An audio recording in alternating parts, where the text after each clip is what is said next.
بسم الله الرحمن الرحیم. نن زموږ د علم النحو 157 نمبر درس دی او په فعل کې د حروف عامله او بحث شروع دی. نو مونږ ویلو چې په فعل کې حروف عامله دوه قسمه، یو ته حروف جازمه وي، یو ته حروف ناصبه وي. نو حروف ناصبه مونږ وی ان، لن، کی، اذن او حتی.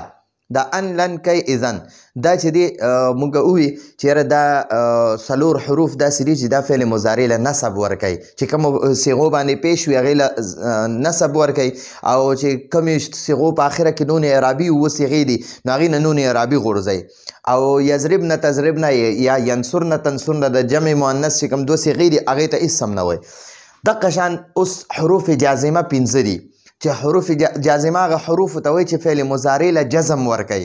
د فعل مضارع په کومو صيغو باندې چې ضمه وي نو هغې له جزم ورکوي، چې کومو صيغو باندې نون اعرابي دی هغې نه نون اعرابي غورځوي، او چې د کومو صيغو په آخره کې حرف علت وي نو هغې نه حرف علت ختموي. نو حروف جازمه پنځه دي: لم، لما، لام امر، لا نهي، ان شرطیه. دا حروف جازمه دي چې فعل مضارع باندې داخل شي، یعنی فعل مضارع نه مخکې ولګي او فعل مضارع له جزم ورکوي. نو دی په شعر کې ویلي ان ولم لما ولام امر ولا نهي هم ما په پښتو کې ویلي چې هم دیک شو فعل له جزم ورکوي هر یو بېدغه.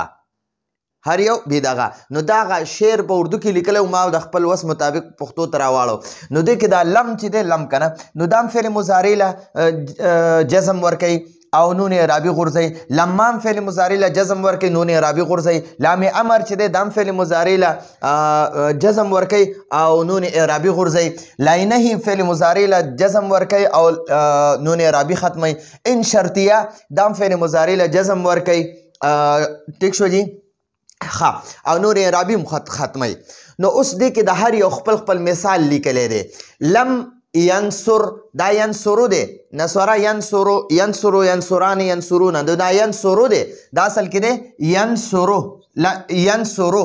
خو د دې لم د وجې نه د اخري را باندې چې کومه ضمه ده دا جزم شو، نو دا څه شو؟ لم ینصر. ٹھیک شو؟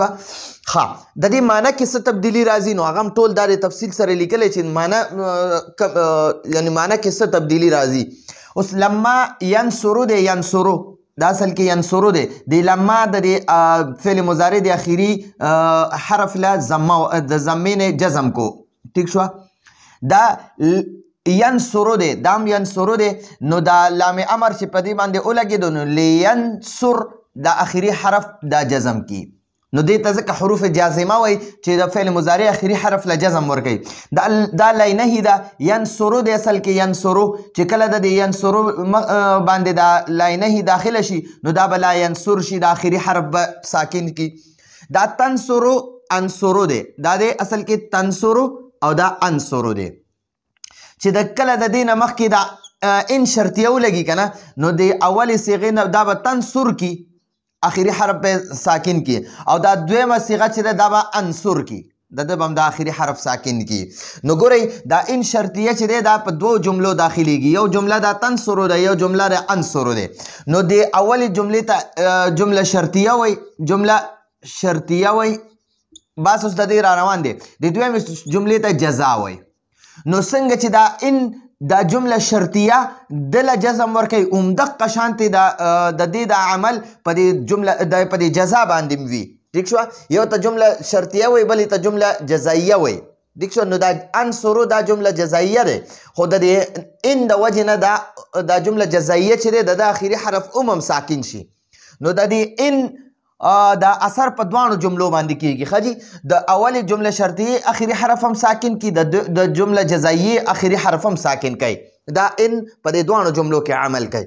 ښه جي؟ اوس وایو جي کله چې دا لم نه دی، لم د ینصرو معنی ده هغه مدد کوي یا به وکي.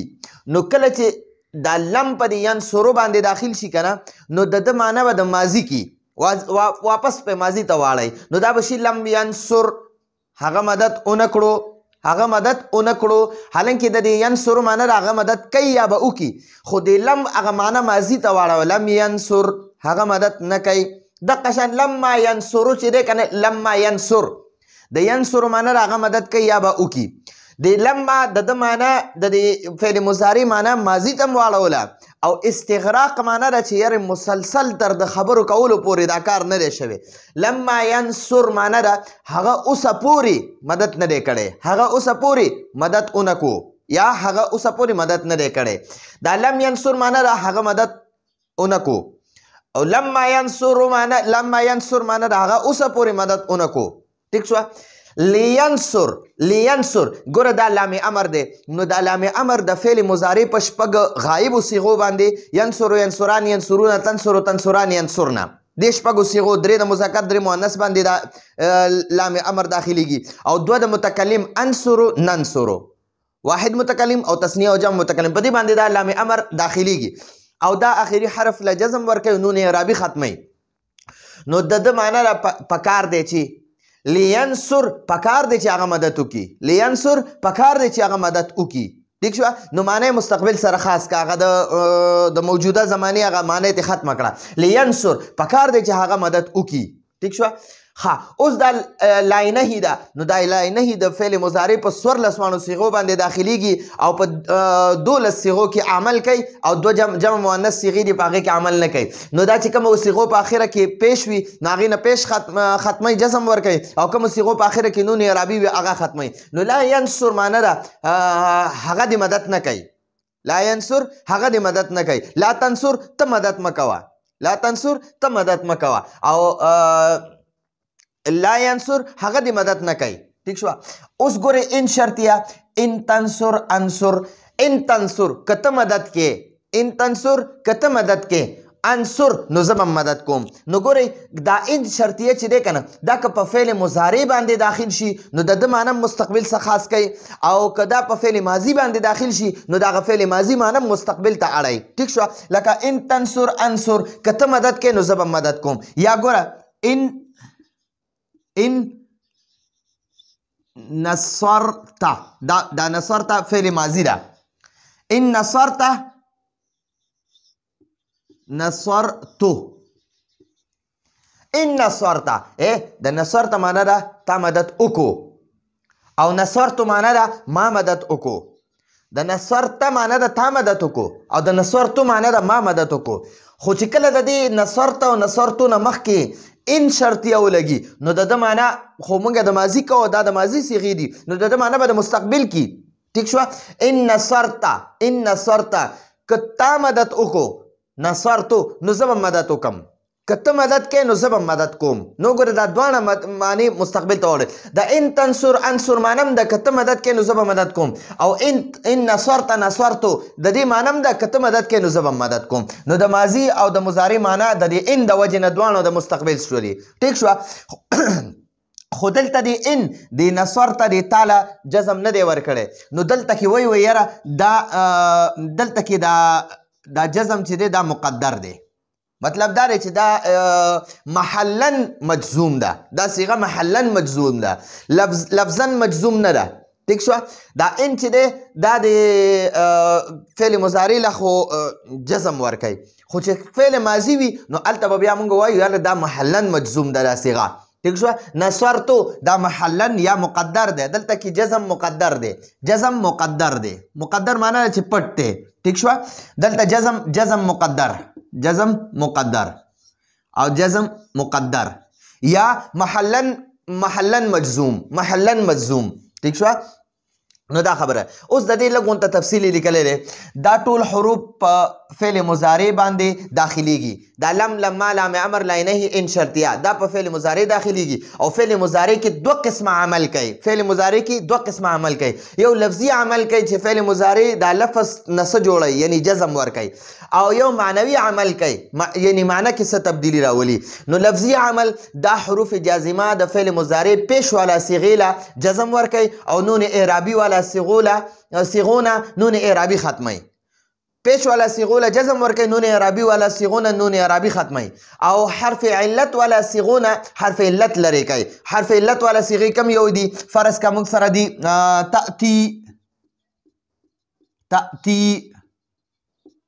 تأتي معنی راته راځي.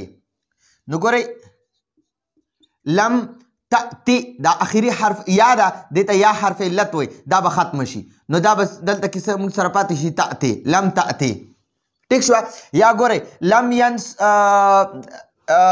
لم یخشا دا یخشا دی یخشا ټیک شوه نو دلته کې چې کله لم داخل شي نو د دې نه به دا کړه زبر او دا یا ختمه شي دا به صرف شین پاتې شي لم یخشا ٹھیک شو نو دا حرف علت هم ختمي نو دا وګورئ دلته کې مونږ لیکلي حرف علت والا صيغونه حرف علت ختمي ٹھیک شو خجي او معنوي عمل څه کوي دا حروف دا لم لم ما لم امر لا نهي شرطيه دا معنوي څه معنی کوي عمل کوي نو معنوي عمل د ټولو حروف جازمه جدا جدا دي ٹھیک شو مثلا د لم په فعل مضارع داخليږي او د معنی دا دال به ختم کو او معنی ماضی منفی کوي لکه لم ینصر هغه مدد اونکړو د ینصر معنی دا هغه مدد کوي یا به وکي خو چې کله دا د حال او د مستقبل معنی ده خو چې کله د باندې لم داخل شو نو د حال او مستقبل معنی ختمه کی ماضی ته واړی لم ینصر هغه مدد اونکړو دویم نمبر لما په فعل مضارع داخليږي او معنی ماضی منفی استغراق معنی ده چې یعنی تر اوسه پورې یعنی جاری پورې لا کار نه دی کړی زه دا خبرې کوم کنه لکه د 10 کالو نه واخله تر اوسه پورې 10 کالو نه یا د 2 کالو نه واخله تر اوسه پورې یا د یوې میاشتې نه واخله تر اوسه پورې یا د پرون نه واخله تر اوسه پورې یا د سحر نه واله تر اوسه پورې دا کار لا نه دی شوی نو دغه ته ماضی منفی استغراق وایي په معنی کې ګورئ لما په فعل مضارع داخليږي او معنی ماضی منفی استغراق په معنی کوي لکه لما ینصر هغه تر اوسه پورې مدد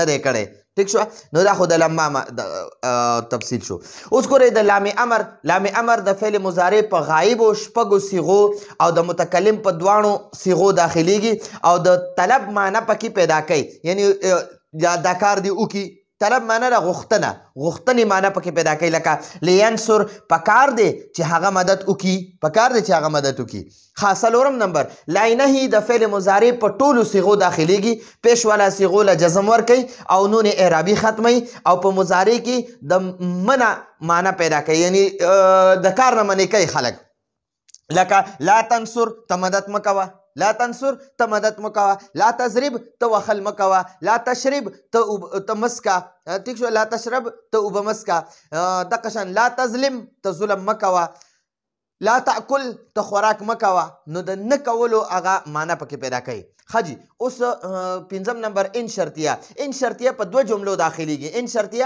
جملو داخليږي اول جملې ته جمله شرطیه وایي او دویمه جملې ته جمله جزائیه وایي او که په فعل ماضی داخل شي او که په فعل ماضی داخل شي او که په فعل مضارع داخل شي خو معنی مستقبل سره خاص کوي لکه ان تنصر انصر کته مدد کې نو زبم مدد کوم ٹھیک شو کته مدد کې نو زبم مدد کوم د فعل ماضی مثال ان نصرتو کته مدد کې نو زبم مدد کوم د دې معنی د ګورئ د ان تنصر انصر دلته په فعل مضارع باندې دا ان شرطیه داخل شوی دی نو د دې معنی د کته مدد کې نو زبم مدد کوم او دلته په فعل ماضی دوه صيغو باندې دوه جملو باندې داخل شوی ان نو د دې معنی مستقبل سره کړه کته مدد کې نو زبم مدد کوم د ان تنصر انصر معنی د کته مدد کې زبم مدد کوم او د ان نصرت معنی د کته مدد کې نو زبم مدد کوم نو دا حروف جازمه په 15 حروف دي او دا په فعل مضارع داخليږي او د فعل مضارع چې کوم صيغو باندې پیش هغه له جزم ورکي او کوم صيغو باندې چې نون اعرابي وي هغه نه نون اعرابي ختمي او چې کوم صيغو په اخره کې حرف علت وي نو حرف علت ختمي نو راتلونکي درس پر اجازه غواړو هذا هو المرام والله اعلم بحقيقة الكلام